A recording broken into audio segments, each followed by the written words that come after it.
Donc, bonjour à tous. Aujourd'hui, on est en présence de Jean-Philippe Moisan de Rome Athlétique. Donc, merci Jean-Philippe d'être avec nous aujourd'hui. Enchanté, merci. Donc, pour commencer, Jean-Philippe, j'aimerais que tu te présentes ce que tu fais un peu dans ton parcours professionnel. Tu as fondé Rome Athlétique, comment ça s'est passé. Puis, Dieu sait que tu as un long parcours. Donc, c'est ça. Si tu pouvais l'expliquer comme brièvement. ici en 15 minutes, c'est ça? C'est ça, exact. Dans le fond, comme je disais, moi je suis kinésiologue et masso-kinésithérapeute de formation universitaire. Donc j'ai étudié à l'Université de Trois-Rivières dans le temps qu'il y avait les deux programmes. Moi je suis un ancien joueur de volley, donc personnellement j'ai eu toutes les problématiques qu'il y avait à l'épaule, aux genoux, aux hanches, au dos, dernièrement aux chevilles, donc ça m'a intéressé un petit peu plus à aller là-dessus. Puis j'ai eu la chance de travailler comme préparateur physique dans différents programmes sport-études, dont j'ai commencé à l'Académie des Estacades à Trois-Rivières. Puis ce qui m'a amené de fil en aiguille à travailler pour ce qui m'a rendu maintenant le S Mauricie, donc Excellence sportive Mauricie, mais avant ça c'était le CREAM.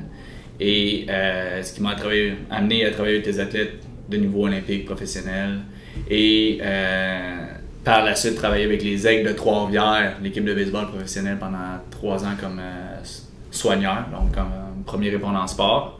Quand je suis revenu ici à Québec avec la famille, j'ai eu la chance de travailler aussi au Gym Le Chalet de Tonic CrossFit, PCN aussi, et j'ai aussi collaboré comme expert un peu avec Expertise 360, qui est justement une plateforme française pour francophones de mon ami Alex Lemay sur justement la préparation physique, l'entraînement. Il était venu me voir d'ailleurs à Trois-Rivières pour justement le baseball, les épaules, les choses comme ça, qui m'a amené après ça à revenir à Québec et travailler avec ce monde-là, où est-ce que j'ai coaché, puis dans le volley. Au niveau Université Laval, j'ai travaillé aussi avec les sports-études, donc ça donne un peu, grosso modo, l'étendue un peu de ce que j'ai pu faire dans les 17 dernières années déjà. Okay. Puis mettons, là, tu as parlé entre autres du fait justement que tu avais étudié en kin. Mettons, tu es capable de nous décrire un peu c'est quoi que ça fait un kin, si on met la différence avec justement un physio, qu'est-ce que tu es capable de nous en dire? Ben, le kinésiologue, c'est justement le spécialiste du mouvement. T'sais, à la base, si on prend la définition stricte de ça, et de comment l'entraîner pour soit optimiser la performance ou le quotidien. Donc, si on regarde peut-être, on parle de la phase surtout post-aiguë. Donc, souvent, les physios, ça va être à la phase aiguë, la blessure, le trauma, les choses comme ça. Puis après ça, c'est d'être capable de plus avoir de douleur, idéalement. Et après ça, c'est justement de retourner à la vie quotidienne sans douleur. Mais le kin va t'aider après ça à optimiser ça ou faire en sorte que, moi j'appelle ça le reload, de refaire les gestes de manière volontaire et consciente. Donc, de faire en sorte que ça ne revienne pas. Donc, c'est un petit peu ce volet-là, je me dirais qu'on pourrait dissocier l'aspect aigu du physio puis l'aspect post-aigu avec le kinésiologue. Puis justement à ce niveau-là, tu sais, la ligne entre le post-aigu et l'aigu, est-ce que, tu sais, c'est quand, mettons, que le kinésiologue il commence à travailler avec un athlète, mettons, en rehab, puis tu sais, dans quelle mesure est-ce qu'un kinésiologue, ça travaille conjointement avec un physio, tu sais, la ligne, elle se trace où? Ben, ça dépend toujours d'où est-ce que le patient, de quelle porte d'entrée il va rentrer. Si, exemple, il rentre avec moi parce qu'il y a eu tel et tel problème, si on regarde, par exemple, une problématique à l'épaule, il va venir me voir des fois parce que j'ai le chapeau de masso, fait que là, il va venir me voir, puis là, une problématique à l'épaule, là, ça me tire, j'ai de la difficulté à bouger. Ben, dans mon questionnaire, versus un masso classique, si je peux dire, ben, je vais toujours faire une petite évaluation qui va discriminer ce que j'appelle le hardware du software. Le hardware, c'est tout ce qui est articulaire, ligamentaire, des structures où est-ce que j'ai plus ou moins d'incidence. Le software, c'est tout ce qui est musculaire, tendineux, patron moteur, Ou est-ce que justement je vais être capable au moins de discriminer un peu, est-ce que c'est ton mouvement qui est inadéquat, est-ce que c'est l'équilibre des forces qui est inadéquat, ou ta gestion du stress mécanique, ou etc., qui me permet de dire comme, OK, on peut essayer de faire un bout de chemin ensemble, ou justement si c'est hardware, si on voit qu'il y a un aspect cervical, thoracique, au niveau de la scapula, où on voit qu'il y a dans le fond, où est-ce qu'on a un impingement, là, c'est le terme anglais qui vient en premier, là, mais un abutement, etc., ou est-ce que c'est peut-être à cause qu'il y a un élément plus capsulaire, etc., ben, j'ai plus ou moins d'incidence là-dessus. Je peux délier des choses qui vont donner moins de pression, mais en premier lieu, quand ça sonne des cloches dans le hardware, habituellement, je vais référer. À l'inverse, si la personne va voir un physio à la base justement pour le même type de problème, ben le physio va sûrement avoir fait le même type d'évaluation, va avoir émis sûrement un diagnostic un peu plus, puis après ça, il va faire son traitement en conséquence. Puis après ça, où est-ce que la personne va justement plus avoir de douleur pour faire les choses au quotidien ou dans son sport, ben ils vont référer pour faire en sorte que ça ne revienne pas. Est-ce que c'est ton matron moteur qui n'est pas correct? Est-ce que c'est l'équilibre entre tes deux forces? Ou la vélocité, exemple, pour un joueur de tennis ou un joueur de baseball? Donc, si c'est cette gestion-là qui est moins bonne, c'est là que sûrement le kinésiologue va embarquer. Vers après ça, il y a la petite zone grise qu'on parlait en dehors des ondes, qui est justement la phase est-ce que je suis apte à faire mon squat ou mon bench proprement, ou j'ai plus d'équilibre ou du structural balance à aller chercher pour être apte à faire mon bench ou mes mouvements qui vont être adéquats pour aller chercher l'optimisation de la performance ou un bon bench ou un bon squat. Donc c'est là que ça donne un peu la zone grise vers la grosse préparation physique ou l'aspect physio, là, à mon avis.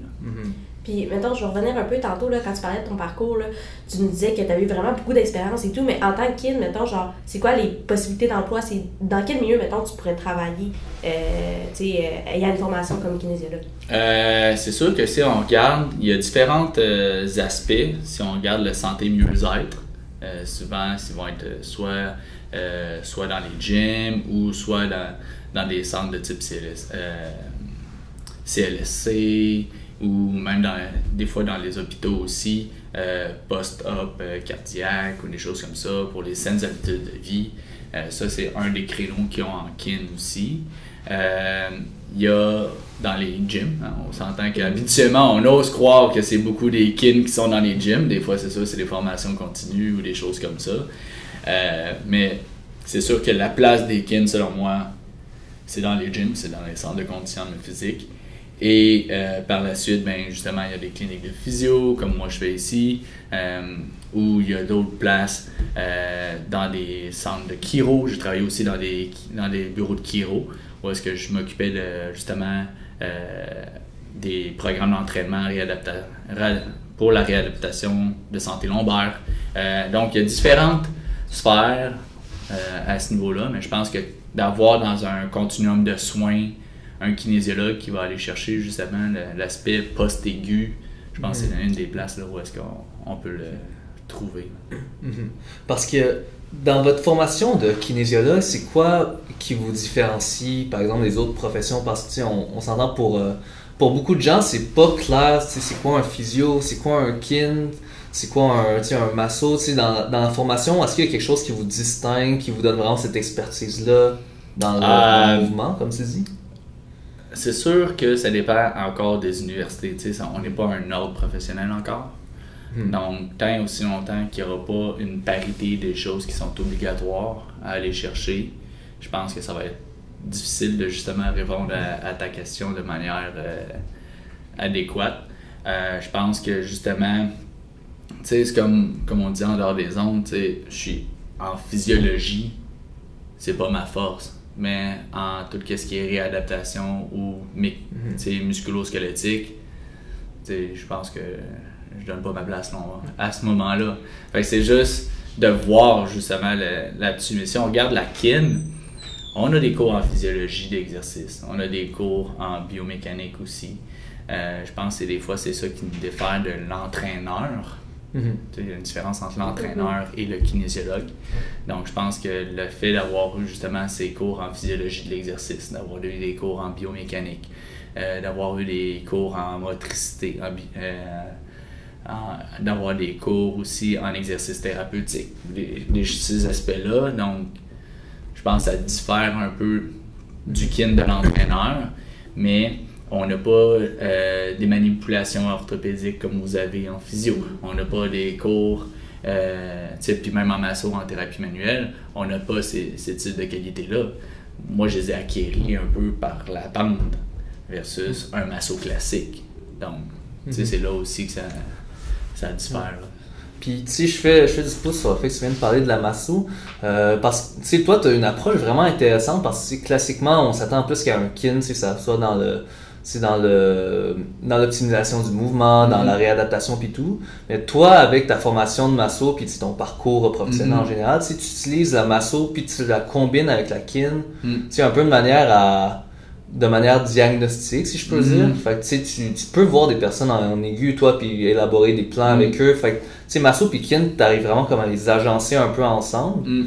Fait que, tu sais, la masso, concrètement, c'est quoi ses limites? Puis comment tu fais, toi, pour mettre kin puis masso ensemble, comme ça? Comme je disais, tu sais, dépendant si on regarde le cas de l'épaule qu'on a vu précédemment, tu sais, connaissant les principaux tests qui vont nous dire comme, OK, on a des pathologies, tendinopathie, quel muscle qui va faire telle affaire, ou dans quelle jonction, exemple de mouvement scapulaire, le rythme scapulaire. Donc, je vais le savoir que de 0 à 60 degrés, il n'est pas supposé avoir le temps de mouvement que ça. De 60 à 90, il est supposé avoir une légère rotation, sans élévation. Puis après ça, de 90 à aller jusqu'à mouvement final, il va avoir une élévation puis une rotation.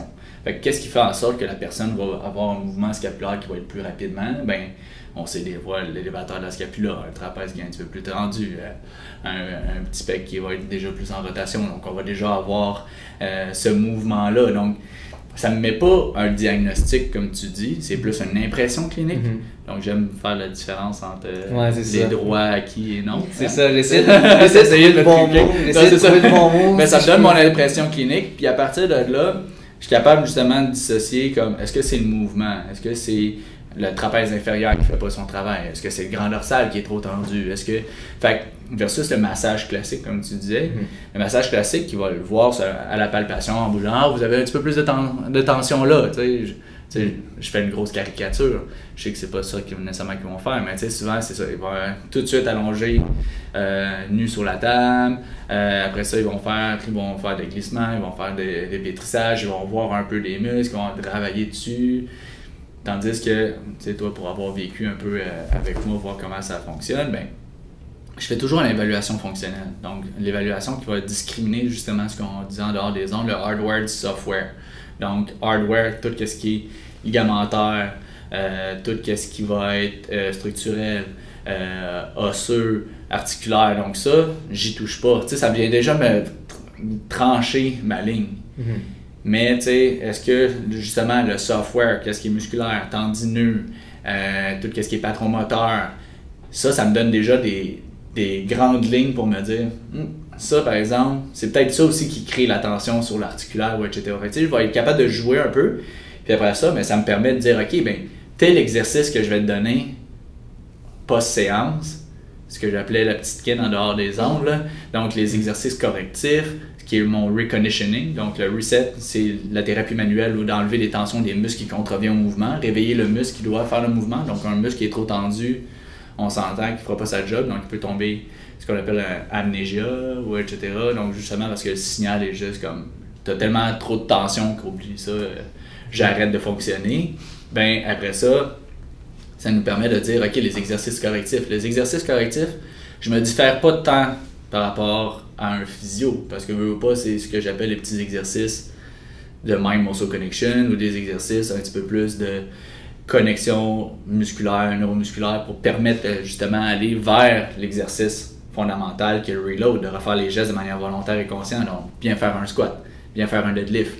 Quand je soulève quelque chose, quand je prends une boîte, de penser à plus engager mes petits doigts pour pouvoir soulever la boîte, qui va engager plus mes épaules proches du corps, que ce soit moins mes épaules qui viennent de partir vers le haut, parce que justement, j'ai pas engagé mon grand dorsal pour pouvoir bien contrôler la charge ou justement protéger mon dos.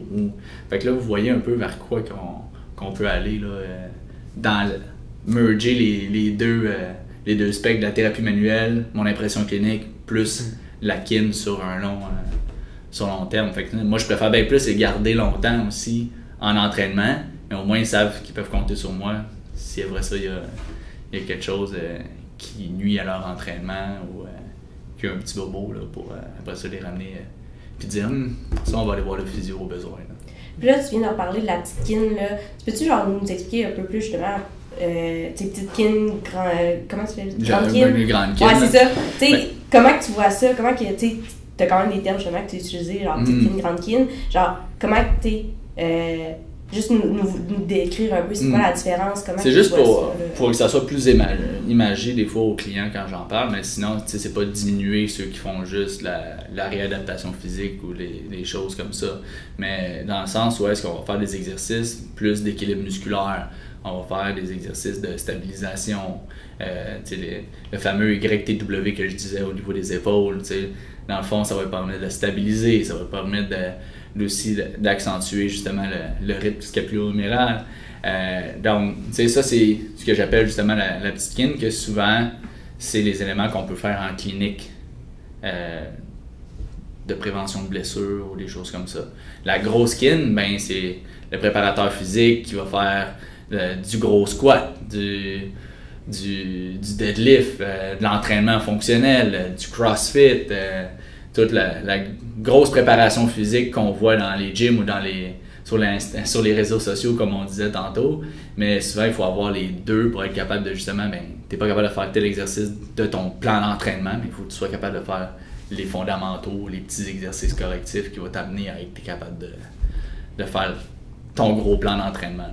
Puis justement, as-tu l'impression que ton approche va être différente avec, mettons, les clients qui viennent te voir en clinique privée versus tes clients justement qui viennent te voir en gym, ou qu'au final, ça va se ressembler, c'est juste que... comment je pourrais dire ça? Je peux pas enlever ma formule de moi-même, du fait que, d'une manière ou d'une autre, que tu viens me voir en kin ici, mon but premier, quand je fais de la petite kin ou de la rehab, c'est de te revoir au gym. Puis au gym, c'est peut-être d'éviter de te voir en clinique. Okay, ouais. Fait que tu sais, j'ai toujours le 2, tu sais, j'appelle ça, c'est une approche 360 degrés. Là. C'est bon dans le gym, je vais te garder là le plus longtemps possible pour que tu sois capable puis apte à faire ton entraînement.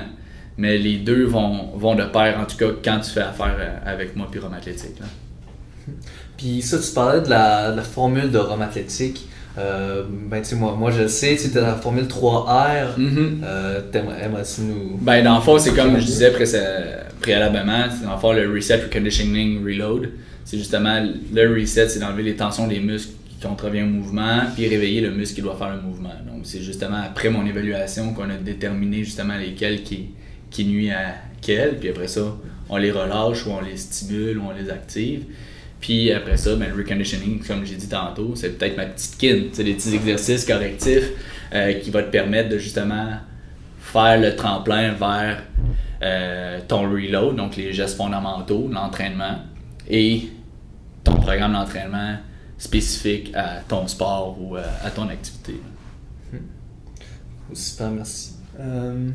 Sinon, moi, j'avais justement une autre question en lien avec la masso, vraiment, précisément. Tu sais, mettons, ça m'est souvent arrivé de me faire demander je me sens vraiment pognée dans le dos, est-ce que c'est mieux que j'aille voir un physio ou genre, je peux aller voir un masso? Tu sais, j'ai vraiment l'impression que j'ai une tension musculaire. Toi, selon toi, tu sais, comment tu vois ça à ce moment-là? J'ai la même réponse à chaque fois, ça dépend.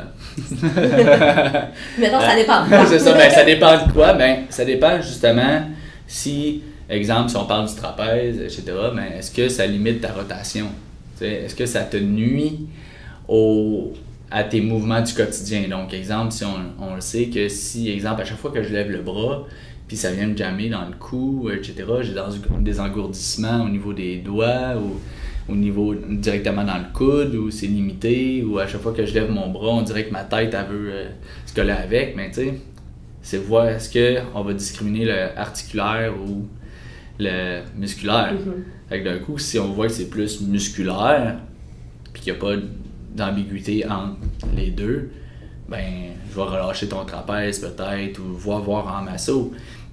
En masso classique, ben, il va quand même passer du temps peut-être plus au niveau de tes épaules, ta cage thoracique, le pectoral, puis après ça, il va finir par tes pieds et tes mains. Tu viens de perdre du temps, c'est comme des fois mon ma vie. Là. Ça, je dénigre pas ça, mais des fois, moi, je vais travailler segmentaire ou je vais travailler global, mais ça dépend toujours de pourquoi tu viens me voir. Mais au moins, ça vient de dire, OK, ben, tu sais, entre le masso et le physio, le masso, s'il fait bien sa job, il va peut-être te dire, hey, je pense que ça vaut la peine que tu ailles voir un physio si ça va dans l'aspect justement névralgie, est-ce que ça va dans l'articulaire, est-ce que ça va dans le peut-être dans le discal ou est-ce que ça part de ta mâchoire. Tu sais, là, on est rendu dans un autre spectre. Fait que tu sais, souvent, c'était quoi de ça? Ben Kevin, tu l'as vu là, quand tu étais avec moi en salle. Des fois, c'était OK, ouais.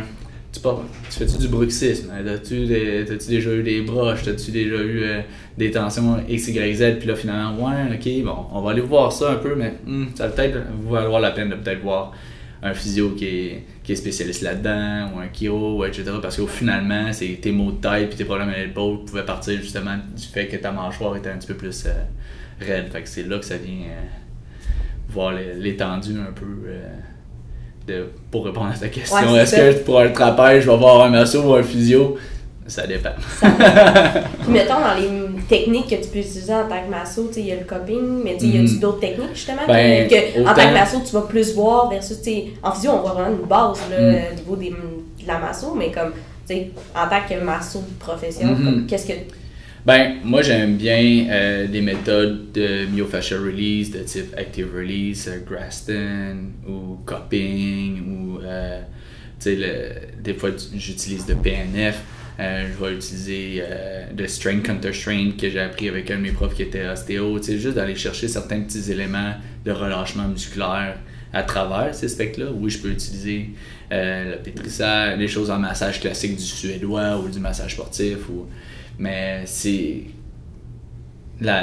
mon approche va être tout le temps un amasse toutes ces réponses-là, puis ça dépend toujours du pourquoi.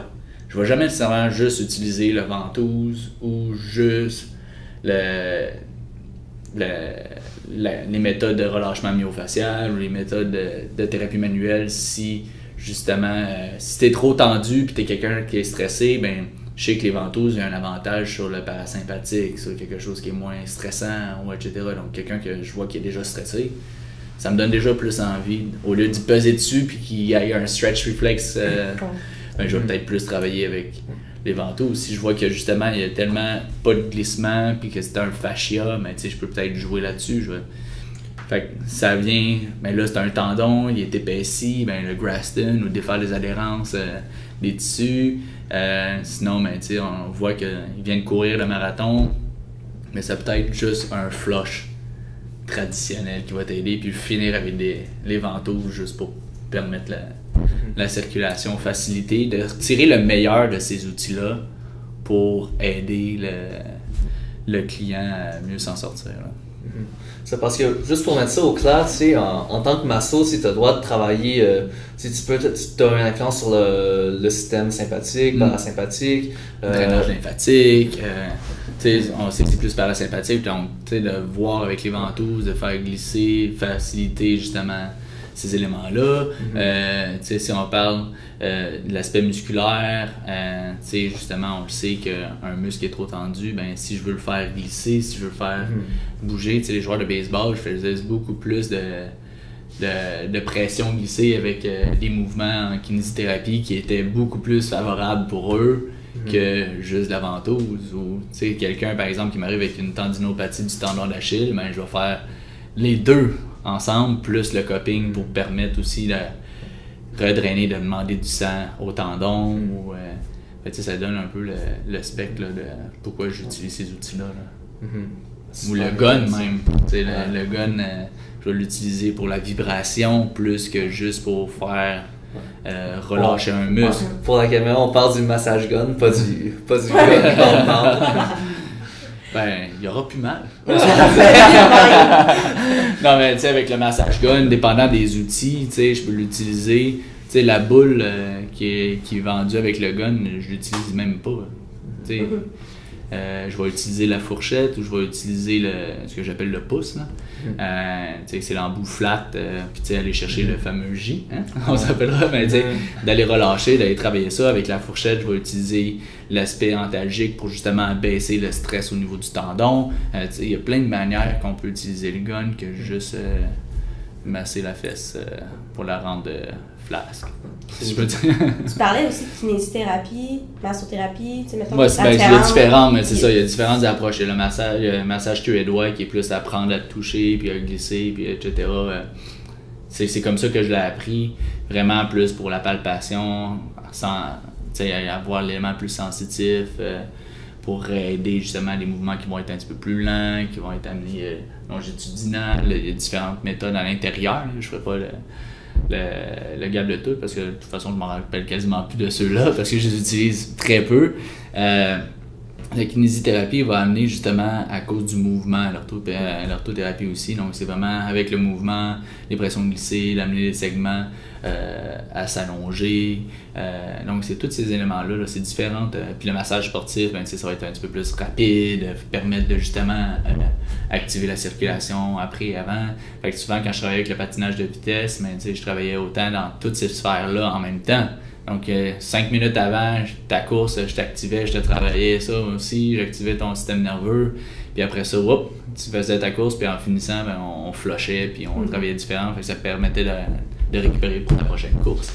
Donc, ça donne un peu l'étendue. Après ça, c'est qu'est-ce que tu en fais, là. C'est juste, est-ce que tu as une impression clinique, puis un raisonnement clinique aussi. Donc, c'est deux choses. Tu peux avoir une impression clinique, mais ton raisonnement clinique, comment tu vas faire les choses, pourquoi tu vas les faire. Ça, c'est une autre affaire. Mais je trouve ça intéressant, justement, toutes les approches que tu peux avoir juste en travaillant sur le software, comme tu dis, parce que, tu sais, autant en tant que masso que kin, tu n'as pas le droit de travailler de l'articulaire, toi, au final. Le fameux craquage de dos que tout le monde parle, c'est toi, tu n'as pas le droit de faire ça. Non. Sauf que des fois, je vais te dire, hey, ça vaut peut-être la peine que tu ailles voir ton chiro, que tu ailles voir ton physio, juste pour avoir ta manipulation, puis après ça, on va avoir travaillé. Mais c'est ça que je faisais quand je travaillais dans une clinique de chiro. C'est, dans le fond, je faisais des fois l'analyse, des fois j'avais un patient que je venais juste le relâcher pour que justement le chiro puisse faire sa manœuvre plus facilement. Puis après ça, je le voyais pour prescrire les exercices. Fait que je le voyais 2 fois sur un rendez-vous d'un physio qui le voyait 15 minutes, puis moi je faisais le 15 minutes avant, des fois, le traitement de chiro. Puis moi je le voyais en prescription d'exercice par la suite. Ou des fois le chiro, ok, ben ça vaut la peine que tu ailles prendre un rendez-vous 15 minutes, une demi-heure avec JP, il va travailler telle chose, soit en thérapie manuelle ou il va te donner des exercices. Fait que c'est comme ça qu'avec le temps, ma formule est devenue un petit peu plus claire aussi dans ma tête. Ben, c'est super intéressant aussi de voir justement en clinique comment les différents professionnels peuvent travailler ensemble, parce que souvent on pense on va voir le physio, voir le chiro, on va voir le masso, mais au final, le meilleur traitement, c'est quand tu as plusieurs disciplines qui collaborent ensemble qui donnent le meilleur résultat. Un peu comme tu viens de l'illustrer. Ouais, mais c'est pour ça aussi que je pense que dans le continuum de soins, le kin peut avoir, quand je me suis blessé à mon genou, quand j'étais en try-out universitaire, ben c'est pas juste un physio. Le physio m'a rendu que j'avais plus mal, mais ça réglait pas pourquoi j'avais tant de tension dans mon quad ou qu'est-ce qui a fait que mon ligament collatéral latéral a déchiré. T'sais. Ouais. Fait que c'est toutes les tensions hautes, puis après ça, mais le fait que j'étais plus un quad dominant, donc déterminer justement dans ton squat, qu'est-ce qui fait que tu as des douleurs au genou qui te revient, qui vient récurrent. Ouais, mais ça, pourquoi c'est les qualités de kin, ça, c'est ça, les qualités de kin, tu sais.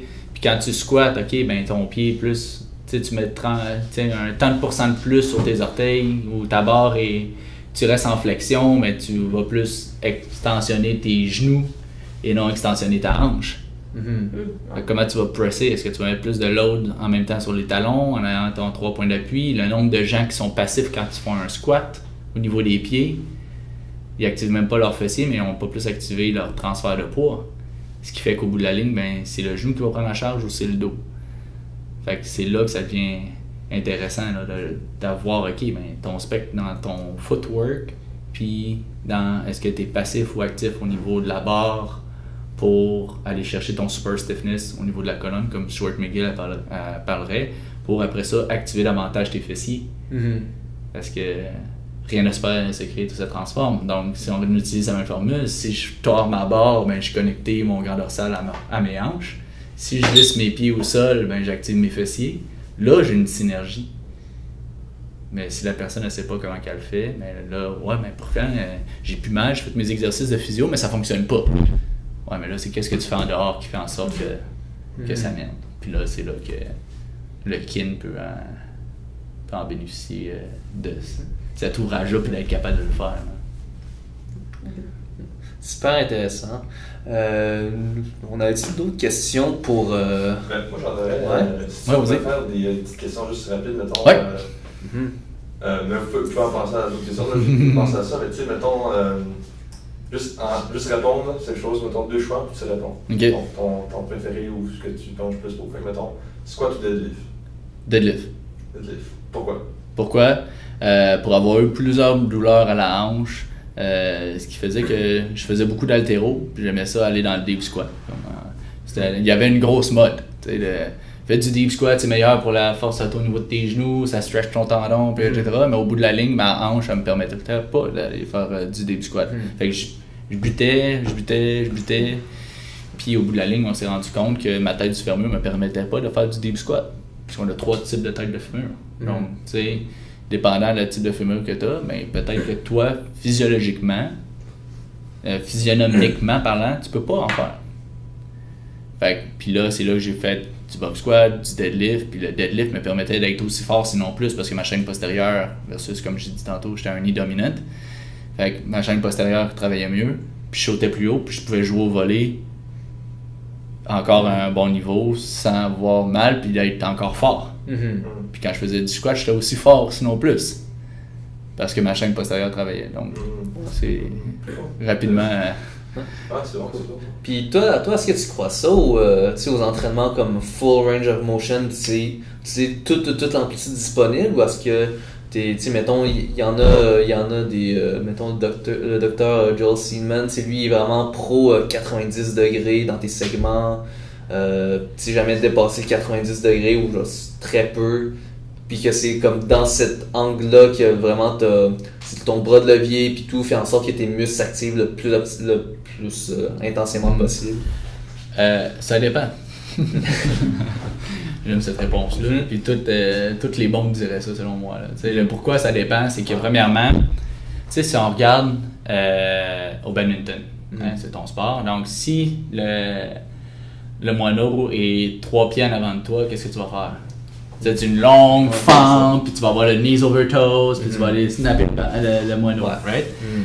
Donc, si je regarde moi au volley, si j'ai une balle qui est courte puis qu'elle drop, ben, je vais aller chercher une longue fente, quasiment avoir le genou au sol, puis après ça, je vais venir projeter. Donc, si on regarde à une certaine intensité, ou volume, ou force, ou load, j'ai besoin d'y aller. Donc, si on regarde le complexe complètement à l'opposé, qui est le knees over toes guy des réseaux sociaux, qui va prôner comme fais 50 reps knees over toes, mais c'est light, c'est pas overload, right? C'est pas quelque chose que tu vas faire avec ton 3RM.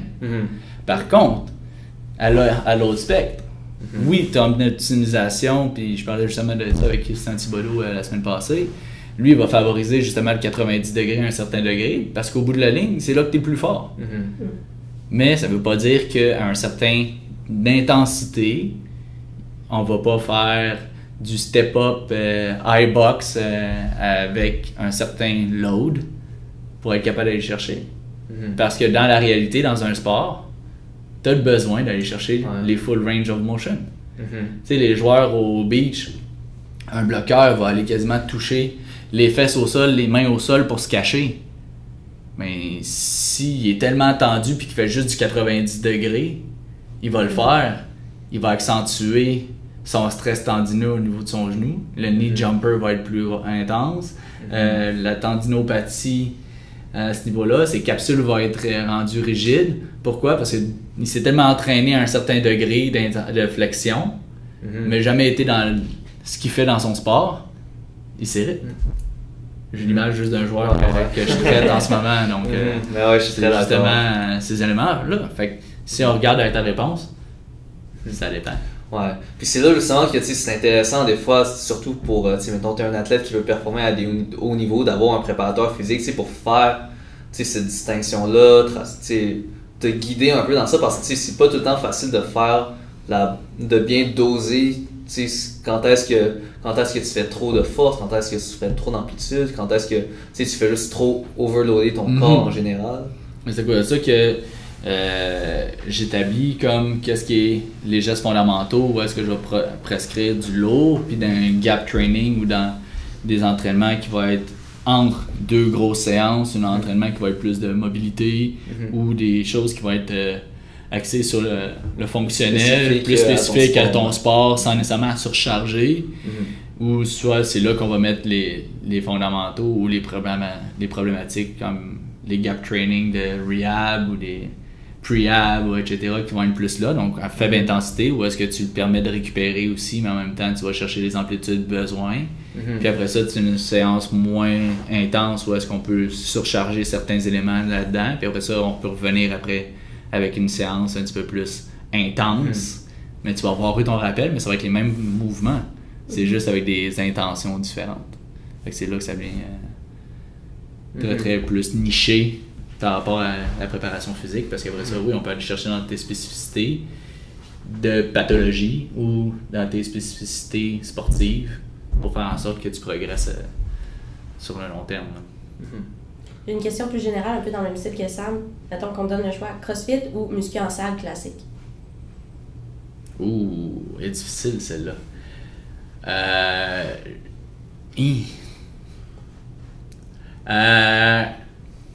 Surprenamment, je dirais CrossFit. Puis, je vais expliquer pourquoi. L'avantage, puis tu m'aurais posé la question il y a 15 ans, j'aurais jamais dit ça nécessairement. Mais je dirais CrossFit parce que justement, ça répond un peu. Puis tu sais, puis j'ai fait un live là-dessus avec Mike DeBover puis Mathieu Lebruck, où est-ce qu'on parlait de c'est quoi le CrossFit dans les faits. C'est le fameux WOD, c'est Workout of the Day. Donc, je peux transposer sur l'aspect que j'ai dit à Kevin tantôt. Je peux avoir une grosse séance, je peux avoir une petite séance, puis je peux avoir une séance un petit peu plus adaptée, ou un Metcon, ou un conditioning, tu vas être un petit peu plus cardio. Mais tu sais, si tu m'as parlé, est-ce que je préfère le type d'entraînement de type haltérophilie versus la gymnastique? Là, c'est une autre affaire. Parce que la gymnastique, pas tout le monde peut en faire. Puis pas tout le monde a les aptitudes. C'est un skills. Faut que ça s'entraîne. Là, j'aurais peut-être choisi plus l'entraînement en salle. Mais l'haltérophilie, ça va chercher les mêmes éléments. Tu as besoin de la force, tu as besoin de mobilité, tu as besoin de jouer là-dedans. Fait que c'est à cause de ça que j'ai un amour-haine un peu au niveau du CrossFit. Mais dans l'entraînement en salle, si on dit d'hypertrophie, faire les guns, show off pour la camisole bien ouverte. Ça, sinon, prendre des photos. C'est là que c'est moins là, parce qu'au bout de la ligne, si on te demande d'avoir des éléments de course ou de travailler là-dessus, ben tu vas perdre au change. Que quelqu'un qui est plus en CrossFit, pourquoi ça a été bâti, c'était pour les militaires, pour justement être capable d'aller chercher dans toutes les sphères. Puis après ça a été amené dans un autre registre. Là. Puis pour quelqu'un qui commence l'entraînement, qui connaît rien là-dedans, puis qui veut commencer à faire l'entraînement en salle, CrossFit ou entraînement en salle typique? Selon moi, il faut que tu aies des fondamentaux dans le salle avant d'aller faire le CrossFit. Mais dans la salle, ça veut pas dire de juste faire des biceps, triceps, chest, dos. Dans la salle, c'est de prendre des fondamentaux sur ton squat, ton deadlift, de prendre le temps avant de les mettre dans une situation où est-ce que tu vas être en situation de rush, en situation de fondamentaux. Mais si on regarde à la base, si on dit workout of the day, ben, ça exclut pas de faire du squat puis d'apprendre à faire ton squat versus être un CrossFit ou est-ce que tu vas faire un Metcon ou des choses comme ça. C'est juste de comment ça va être rodé. Parce qu'il y a les deux extrêmes. Tu as des gens qui vont super bien faire leur structure en CrossFit, puis tu as des autres qui vont juste faire un moche, de la massie, de n'importe quoi en même temps. C'est juste là le give and take à ta réponse. Cool. Avez-vous d'autres questions? Rapidement, sans explication, chiro ou physio? Je dirais plus physio. Parce que il y en a 4 dans la salle, ils ont un avantage sur moi. Là. Puis s'il y avait 4 Kiro, je dirais Kiro. Non, c'est vrai. C'est juste que ça n'a pas les mêmes incidences sur les mêmes choses. Entre autres. Fait que, moi, je pense que at large, mais je pense aussi que les physios ne peuvent pas s'improviser Kiro. Puis le Kiro ne peut pas nécessairement s'improviser, mais même si c'est un doctorat premier cycle pour le Kiro versus... j'ai travaillé beaucoup avec des Kiro, sans l'expliquer, mais ça reste que... Il y en a qui sont juste des cric-crac-croc, puis d'autres qui vont travailler au niveau tissulaire, qui vont avoir un aspect un petit peu plus complémentaire, comme le physio. Donc. Mais il y a beaucoup... C'est plate, mais souvent il y a beaucoup trop de chiro, selon moi, c'est cric-crac-croc. Mais un chiro qui est plus à avoir cette tangente-là, ben... Tu sais, je dirais go, là. C'est juste par rapport à qu'est-ce qui entoure, juste le cric-crac-croc. Puis je pense que c'est ce qui fait peur à la population en général dans une situation X. Super, ben merci beaucoup JP d'avoir participé à notre vidéo. Fait que c'était Jean-Philippe Moisan de Rome Athlétique, kinésiologue et massothérapeute. Ça fait plaisir.